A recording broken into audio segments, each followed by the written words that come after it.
ইটভাটা মালিকের কাছ থেকে টাকা নিচ্ছেন আবু জাফর নামে এক ব্যক্তি। তবে এই ৫০,০০০ টাকা ছিল চাঁদার দাবিকৃত ৩০ লাখ টাকার নামমাত্র অঙ্ক। আরও টাকা দাবি করায় নিরুপায় হয়ে 999-এ ফোন করেন ভুক্তভোগী ইটভাটার মালিক।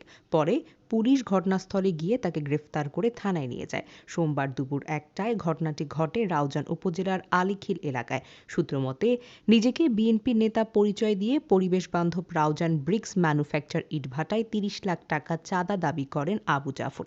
সোমবার ৫০,০০০ টাকা প্রদান করা হলেও আরও টাকার দাবি করায় ইটভাটার মালিক 999-এ ফোন করলে পুলিশ ঘটনাস্থলে গিয়ে চাঁদাবাজির ৫০,০০০ টাকা সহ তাকে গ্রেফতার করে। গ্রেফতার জাফর রাউজান পৌরসভা ওয়ার্ডের জঙ্গল রাউজানের বুড়ো হাজি মৃত শহীদুল হকের ছেলে।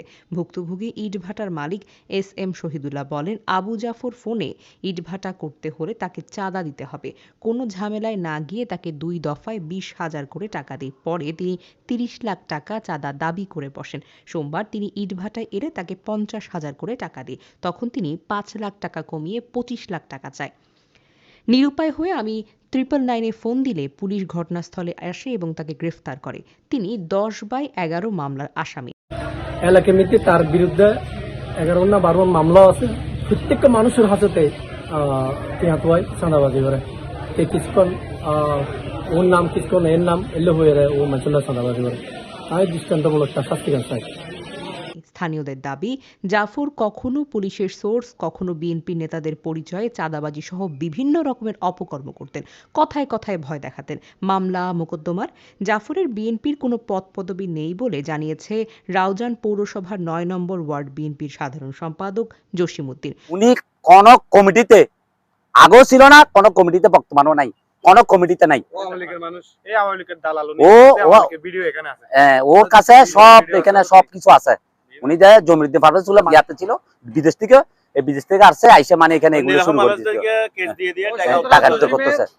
চট্টগ্রাম জেলা পুলিশ সুপার কার্যালয়ের অতিরিক্ত পুলিশ সুপার মোহাম্মদ রাসেল বলেন, উপজেলার বিভিন্ন ইটভাটায় চাঁদাবাজি করতেন জাফর। তিনি সোমবার দুপুর ১টার দিকে রাউজানের এক ইটভাটায় গিয়ে মালিকের কাছে চাঁদা দাবি করেন। তিনি ৫০,০০০ চাঁদা দিলে তিনি আরও চাঁদা দাবি করেন তার কাছ থেকে। পরে ইটভাটার মালিক 999-এ ফোন করে পুলিশ আসে ঘটনাস্থলে এবং তাকে ৫০,০০০ টাকা সহ আটক করে। ভুক্তভোগী ইটভাটার মালিক তার বিরুদ্ধে মামলা দায়ের করেছে বলেও জানিয়েছে পুলিশ। এটা তো 10,000 টাকা, তাহলে টোটাল 5 বান্ডিলে 1 2 3 4 5 এই 5 বান্ডিলে 50,000 টাকা আছে, 10,000 করে, ঠিক আছে।